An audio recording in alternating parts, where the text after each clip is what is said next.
Merci de nous rejoindre dans ce grand journal. Vous êtes le porte-parole de l'ambassade d'Israël à Paris. Et on va s'intéresser à la Coupe du Monde et au Qatar en particulier, et au rapport du Qatar à Israël. Les journalistes israéliens présents au Qatar ont témoigné ces derniers jours que des supporters arabes, notamment d'origine marocaine, ont refusé de répondre à leurs questions et ont même nié l'existence de l'État d'Israël. Par ailleurs, le siège de la lutte contre le terrorisme avait déconseillé aux Israéliens de se rendre au Qatar pour assister au match du mondial, estimant qu'ils encouraient un danger. Quel bilan provisoire, bien sûr, tirez-vous de l'accueil fait aux Israéliens dans le pays ? Alors moi, je remettrais ça un petit peu en perspective. Le bilan reste quand même très positif. Il faut rappeler que des dizaines de milliers d'Israéliens ont pu ou vont se rendre au Qatar pour assister à la Coupe du Monde, que nous avons eu pour la première fois de l'histoire des vols directs entre compagnie chypriote. Voilà, entre Israël et le Qatar. Et c'est des choses qui étaient quand même inimaginables il y a quelques années.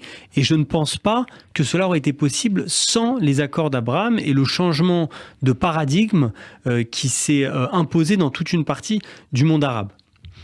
La semaine dernière, des supporters tunisiens avaient sorti, Simon Serroussi, en plein match, une banderole sur laquelle était inscrit le slogan « Palestine libre », et ce malgré la décision de la FIFA et du Qatar d'interdire toute manifestation politique dans les rencontres. Est-ce que vous considérez que, malgré l'avancée de certains processus diplomatiques, notamment la normalisation et les accords d'Abraham et ce qui a suivi par la suite, la cause palestinienne est malgré tout toujours aussi vivace au sein de l'opinion publique arabe et notamment maghrébine en l'occurrence ?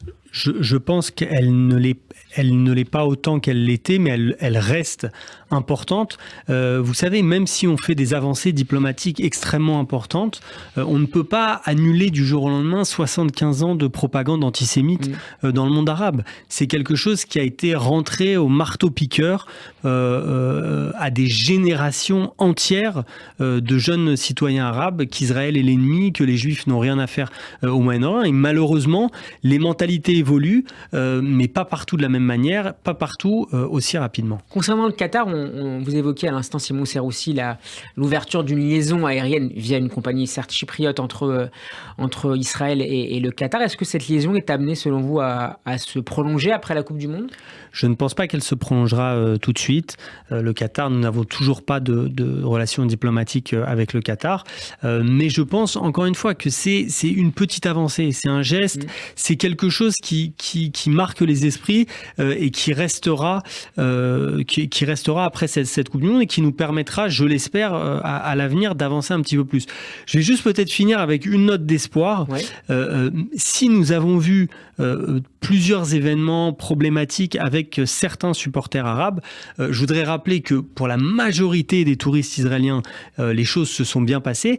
Et je voudrais aussi préciser un fait très étonnant, qu'on a vu des très belles images avec des supporters iraniens, ce qui est assez paradoxal, notamment un humoriste israélien que vous connaissez peut-être, Guy Orman, qui s'est filmé donc dans des stades lorsque des équipes arabes jouaient, qui sympathisaient avec des supporters avant de leur annoncer qu'il était israélien.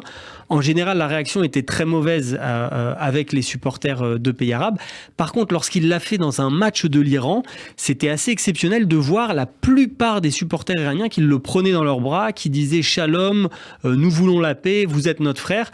Et ceci nous rappelle que le peuple iranien, en tout cas pour une grande partie, est un peuple éclairé, est un peuple ouvert et qui n'est absolument pas sur les mêmes positions que ce régime fanatique qui le tient en otage depuis 1979 et qui entraîne notre région dans le terrorisme et la violence. Merci beaucoup Simon Serroussi pour ce commentaire sur l'actualité diplomatique et cette note d'espoir pour terminer sur l'avenir peut-être des relations entre Israël et l'Iran, en tous les cas entre les deux peuples. Je rappelle que vous êtes le porte-parole de l'ambassade d'Israël à Paris. Shabbat Shalom. Shabbat Shalom.